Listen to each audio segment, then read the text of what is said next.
मंगल भवन अमंगल हारी, द्रवहु सुदशरथ अजिर बिहारी। सुंदरकांड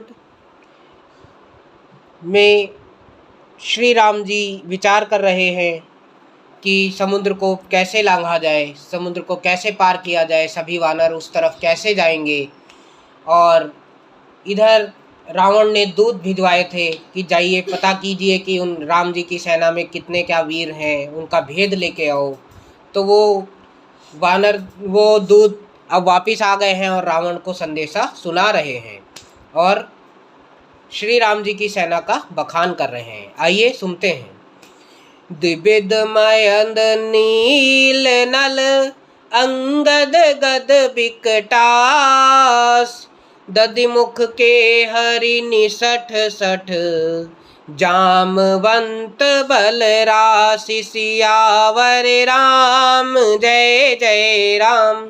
मेरे प्रभु राम जय श्री राम। द्विविध मयंद नील नल अंगद गद विकटास्य दधिमुख केसरी निषठ शठ और जामवंत, ये सभी बल की राशि हैं, अर्थात उनके बल का बखान कर रहे हैं दूत। ऐ कपि सब सुग्रीव समाना, इहि समकोट ज्ञानई को नाना, राम कृपा अतुलित बल तिन्हि, तृण समान त्रैलोकहि गनहि। ये सब वानर बल में सुग्रीव के समान हैं और इनके जैसे एक दो नहीं करोड़ों हैं। उन बहुत सौ को गिन ही कौन सकता है। श्री राम जी की कृपा से उनमें अतुलनीय बल है। वे तीनों लोगों को तृण के समान अर्थात तुच्छ समझते हैं। अस में सुना श्रवण दस कंदर, पदम 18 जूथप बंदर, नाथ कटक में सो कपि नाही, जो न तुम ही जीते रन माही। हे दशग्रीव, हे दशानन, मैंने कानों से ऐसा सुना है कि 18 पद तो अकेले वानरों के सेनापति हैं। हे नाथ, उनमें से उस सेना में कोई ऐसा वानर नहीं है जो आपको रण में ना जीत सके। परम क्रोध मी जहि सब हाथा, आयुष पे न देहि रघुनाथा, शोषहि सिंधु सहित झस ब्याला, पूरहि तन भरि कुधर विशाला। सब के सब अत्यंत क्रोध से हाथ मीजते हैं, पर रघुनाथ जी उन्हें आज्ञा नहीं देते। हम मछलियों और सांप सहितों सहित समुद्र को सोख लेंगे, नहीं तो बड़े बड़े पर्वतों से उसे भरकर पूरा पाट देंगे। मर्द गर्द मिल वहीं 10 सीसा, ऐसे ही बचन कहीं सब कीसा, दर जहीं तर जहीं सहज आशंका, मानहु ग्रसन चहत हई लंका। और रावण को मसल कर धूल में मिला देंगे। सब वानर ऐसे ही वचन कह रहे हैं। सब सहज ही निडर हैं, इस प्रकार गरजते और डपटते हैं मानो लंका को निगल जाएंगे। सहज सूर कपि भालु सब, पुनि सिर पर प्रभु राम, रावण काल कोटि कहूँ, जीत सकहि संग्राम, सियावर राम जय जय राम। मेरे प्रभु राम जय श्री राम। सब वानर भालू सहज ही शूरवीर हैं, फिर उनके सिर पर प्रभु श्री राम जी का हाथ है। हे रावण, वे संग्राम में करोड़ों कालों को जीत सकते हैं। राम तेज बल विधु विपुलाई, शेष सहस सत सकहि न गाई, सकसर एक शोषि सत सागर, तब भ्रातहि पूछ्यौ नये नागर। श्री रामचंद्र जी के तेज बल और बुद्धि की अधिकता को लाखों शेष भी नहीं गा सकते।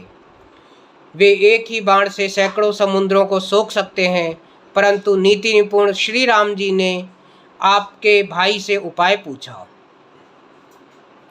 तासु बचन सुनि सागर पाही, मांगत पंथ कृपा मन माही।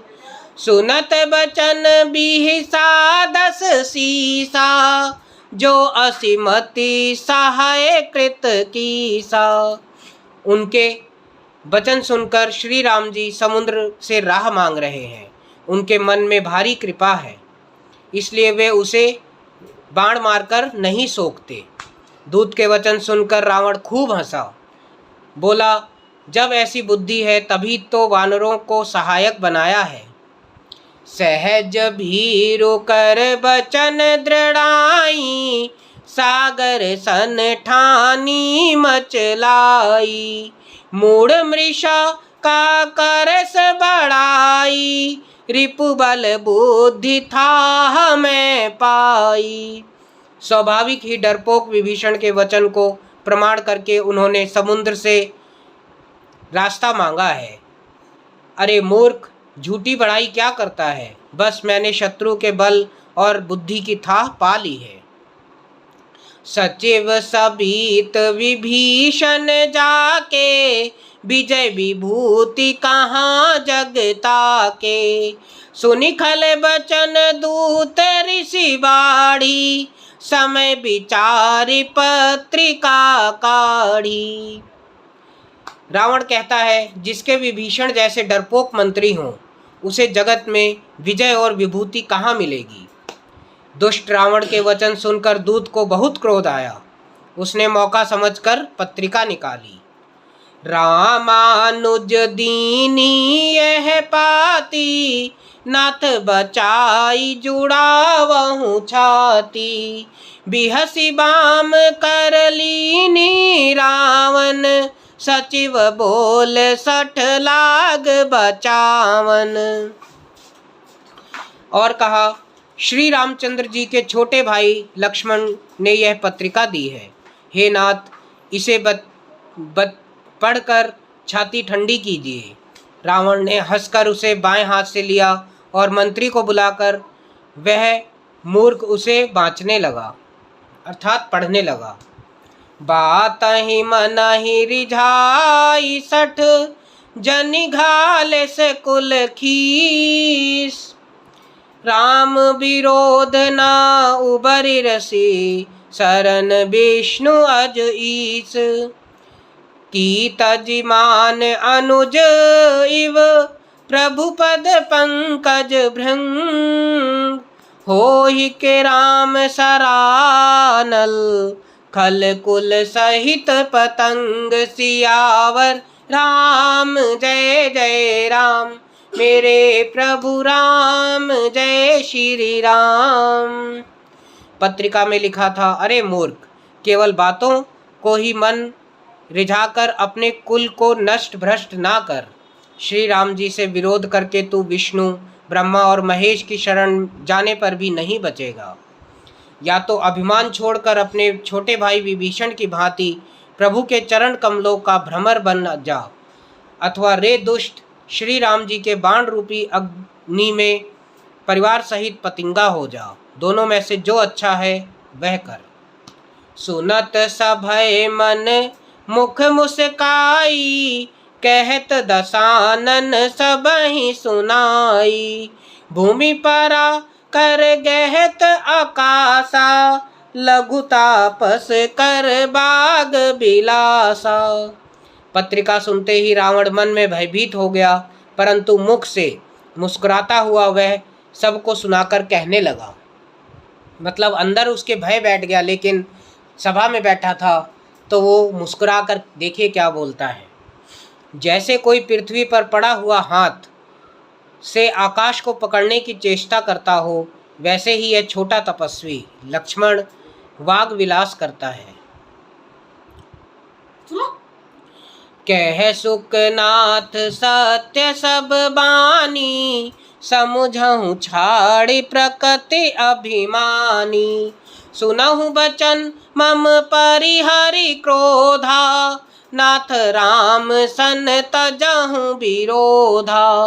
शुक ने कहा, हे नाथ, अभिमानी स्वभाव को छोड़कर इस पत्र में लिखी सब बातों को सत्य समझिए।